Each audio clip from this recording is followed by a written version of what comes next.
Assalamualaikum warahmatullahi wabarakatuh. Selamat pagi. Yang kami hormati Pak Puji selaku dosen pengampu mata kuliah akuntansi. Di sini kami akan menjelaskan dan mempresentasikan tentang perumusan teori akuntansi menggunakan pendekatan tradisional. Next. Kami dari kelompok 7 dengan anggota saya Muhammad Amal Yusuf, NIM 121, Alil Rendra, NIM 308, Ahmad Fawaid, NIM 361, Hilary Bumbungan, NIM 201, Naila Gita Zakira, NIM 420. Next. Yang pertama, di sini saya akan menjelaskan hakikat akuntansi. Di sini akuntansi sebagai ideologi. Akuntansi mempertahankan bentuk false consciousness atau kesadaran palsu dan lebih banyak menyamarkan daripada mengungkapkan. Akuntansi juga dianggap sebagai mitos, simbol, dan ritual yang memungkinkan terciptanya tatanan simbolik. Akuntansi juga dianggap sebagai instrumen rasionalitas ekonomi dan alat sistem kapitalisme. Kemudian yang kedua, akuntansi sebagai bahasa. Menurut Hawes, sebuah bahasa memiliki dua komponen utama, yaitu simbol dan aturan tata bahasa. Dalam akuntansi, simbol dapat berupa angka, kata-kata, serta sistem debit dan kredit. Sementara itu, aturan tata bahasa merujuk pada seperangkat prosedur umum yang digunakan dalam pencatatan, pengukuran, dan pelaporan informasi keuangan. Next. Kemudian yang ketiga, akuntansi sebagai historical record. Di sini akuntansi sebagai catatan sejarah berfungsi untuk mencatat dan mendokumentasikan pengelolaan sumber daya pemilik oleh manajer. Pengukuran konsep stewardship ini telah berkembang seiring waktu melalui beberapa periode, yaitu periode kustodial murni, periode kustodial tradisional, periode pemanfaatan aset, dan periode terbuka. Kemudian yang keempat ada akuntansi sebagai current economic reality. Akuntansi di sini berfungsi sebagai akuntansi tidak hanya berfungsi sebagai alat pencatatan historis, tapi juga sebagai representasi realitas ekonomi yang sedang berlangsung. Laporan keuangan seharusnya didasarkan pada realitas ekonomi daripada hanya biaya historis. Tujuan utama dari konsep ini adalah untuk menentukan true income atau laba yang sebenarnya. Next. Yang kelima, akuntansi sebagai sistem informasi. Akuntansi sebagai sistem informasi karena perannya dalam mengumpulkan, mengolah, dan menyampaikan informasi ke pihak yang membutuhkan. Pandangan ini menganggap bahwa akuntansi adalah alat utama dalam mengukur dan mencatat keuangan organisasi. Kemudian yang keenam, akuntansi sebagai komoditas. Akuntansi dianggap sebagai komoditas karena ada kebutuhan akan informasi keuangan yang akurat dan akuntan menyediakan layanan ini. Seperti halnya barang atau jasa lainnya, informasi akuntansi juga memiliki pasar. Next. Oke, berikutnya adalah hakikat dari teori akuntansi itu sendiri. Tujuan utama dari teori akuntansi yaitu teori akuntansi adalah untuk memberikan dasar bagi prediksi dan penjelasan atau perilaku dan peristiwa akuntansi. Dan secara teoritis tidak ada satu teori pun akuntansi yang komprehensif hingga saat ini. Karena sifat dari teori akuntansi yaitu adalah menyamarkan yang mana penyamaran ini dan penjelasannya bergantung pada sudut pandang individu masing-masing. Kemudian definisi teori akuntansi. Hendriksen mendefinisikan teori akuntansi sebagai seperangkat prinsip-prinsip yang luas, yang mana menyediakan kerangka acuan umum yang dapat digunakan untuk melakukan evaluasi terhadap praktik akuntansi, yang mana kerangka acuan umum ini seringkali kita kenal dengan framework atau kerangka dasar. Kemudian memandu pengembangan praktik dan prosedur baru dalam penerapan akuntansi. Oke. Namun ada definisi lain pada teori akuntansi menurut McDonald, yang mana sebuah teori akuntansi harus memiliki tiga elemen, yang mana pengkodean fenomena ke representasi simbolis, yaitu pengkodean atau mengkodekan fenomena-fenomena akuntansi ke dalam simbolisasi pada akuntansi. Kemudian manipulasi atau kombinasi sesuai dengan aturan, yang mana di sini kita bisa menyamarkan atau merepresentasikan sebuah catatan dalam akuntansi dalam bentuk yang lebih baik atau sebaliknya. Kemudian terjemahan ke dalam fenomena dunia yang nyata, yaitu di mana teori akuntansi ini eh, menyampaikan sebuah isi dalam akuntansi untuk dapat diterjemahkan kepada fenomena yang nyata pada sekeliling kita.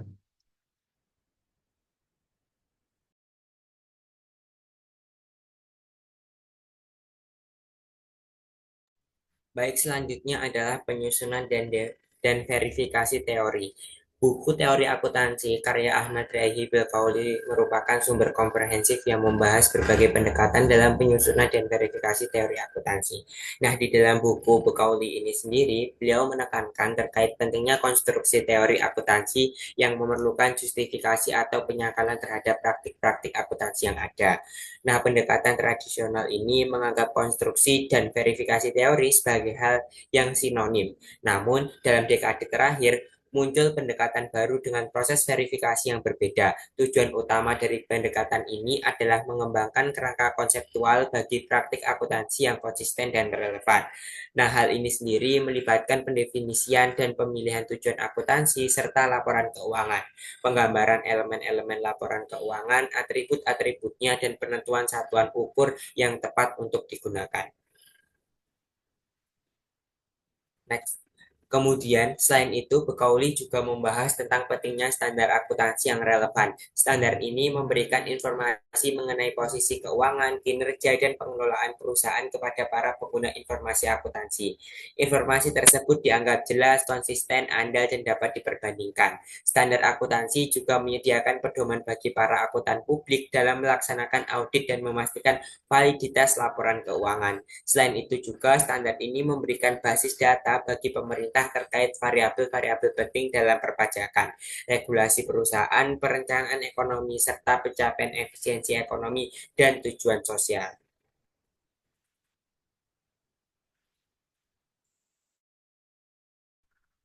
Pembahasan selanjutnya yaitu mengenai metodologi perumusan teori akuntansi. Metodologi dalam perumusan teori akuntansi adalah pendekatan sistematis yang digunakan untuk mengembangkan konsep, prinsip, dan standar akuntansi. Metodologi ini mencakup berbagai cara berpikir dan pendekatan ilmiah dalam membangun teori yang dapat diterapkan dalam praktik akuntansi. Metodologi yang digunakan dalam perumusan teori akuntansi secara tradisional adalah usaha untuk menjustifikasi apa yang terjadi dengan mengodifikasikan praktik-praktik akuntansi. Metodologi dalam perumusan teori akuntansi secara tradisional cenderung non-teoritis dan pragmatis. Next. Kemudian, metodologi dalam perumusan teori akuntansi mencakup berbagai pendekatan yang digunakan untuk mengembangkan prinsip, standar, dan konsep akuntansi yang dapat diterapkan secara luas. Metodologi dalam perumusan teori akuntansi seringkali tidak berdiri sendiri, melainkan dikombinasikan untuk menghasilkan teori yang lebih kuat dan relevan dengan kebutuhan pemakai informasi akuntansi. Metodologi dalam perumusan teori akuntansi secara tradisional berfokus pada pendekatan yang berkembang sebelum munculnya teori berbasis ekonomi, sosial, dan regulasi yang lebih kompleks. Metodologi ini berusaha menjelaskan praktik akuntansi yang digunakan dalam dunia bisnis melalui prinsip-prinsip yang diterima secara umum. Baik, selanjutnya saya akan menjelaskan mengenai pendekatan dalam perumusan teori akuntansi. Ada berbagai macam pendekatan yang dapat digunakan. Yang pertama yaitu pendekatan informal. Pendekatan informal ini terbagi lagi menjadi dua, yaitu pragmatis dan otoriter. Untuk pendekatan informal secara pragmatis, yaitu berdasarkan kondisi dan praktik di lapangan, dengan mempertimbangkan solusi yang paling bermanfaat secara praktis. Kemudian otoriter, yaitu perumusan dilakukan oleh organisasi profesi yang mengeluarkan pernyataan atau standar akuntansi. Kemudian ada pendekatan teoritis yang juga terbagi menjadi dua, yaitu deduktif dan induktif. Untuk pendekatan teoritis secara deduktif, di mana dimulai dengan asumsi dasar dan prinsip akuntansi. Kemudian ditarik kesimpulan logis yang mengarah pada teori akuntansi. Kemudian untuk pendekatan teoritis secara induktif, yaitu berdasarkan pengamatan dan pengukuran untuk menyusun kesimpulan umum tentang fenomena akuntansi. Kemudian untuk pendekatan etika, yaitu pendekatan ini mengedepankan prinsip keadilan, kejujuran, dan kebenaran dalam teori akuntansi. Kemudian terdapat pendekatan teoritis, di mana pendekatan teoritis ini juga fokus pada bagaimana metode akuntansi mempengaruhi masyarakat secara luas, bukan hanya penggunaan langsung laporan keuangan. Next slide. Kemudian terdapat pendekatan ekonomi makro. di mana pendekatan ekonomi makro ini berorientasi pada dampak ekonomi makro dari metode akuntansi yang digunakan.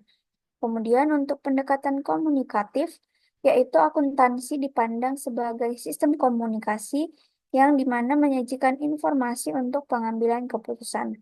Kemudian yang terakhir yaitu pendekatan perilaku, di mana pendekatan ini menitik beratkan pada aspek perilaku manusia dalam memahami dan menggunakan informasi akuntansi.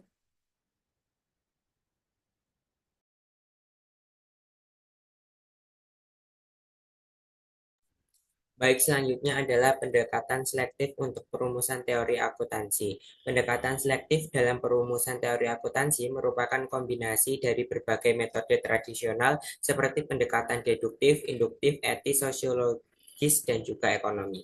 Tujuan utama pendekatan ini adalah mengembangkan teori akuntansi yang komprehensif dengan memanfaatkan kelebihan dari setiap metode yang ada.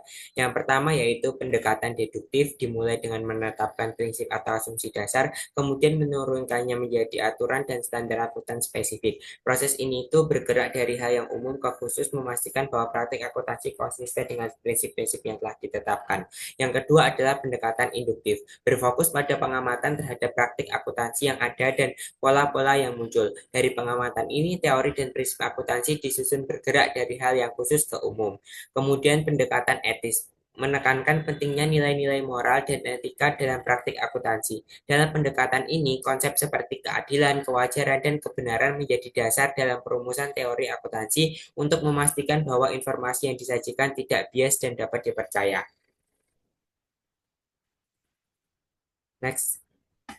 Kemudian ada pendekatan sosiologis, pertimbangan dampak sosial dari praktik akuntansi, di mana pendekatan ini itu menilai bagaimana teknik akuntansi mempengaruhi masyarakat luas, bukan hanya pemangku kepentingan langsung, dan mendorong akuntansi untuk berperan dalam meningkatkan kesejahteraan sosial. Kemudian ada pendekatan ekonomi, menitik beratkan pada pengaruh praktik akuntansi terhadap indikator ekonomi makro dan kesejahteraan ekonomi secara keseluruhan. Pendekatan ini memastikan bahwa teknik akuntansi mendukung efisiensi ekonomi dan juga pertumbuhan yang berkelanjutan. Itu tadi adalah presentasi dari kelompok 7. Kurang lebihnya kami mohon maaf. Kami akhiri. Wassalamualaikum warahmatullahi wabarakatuh.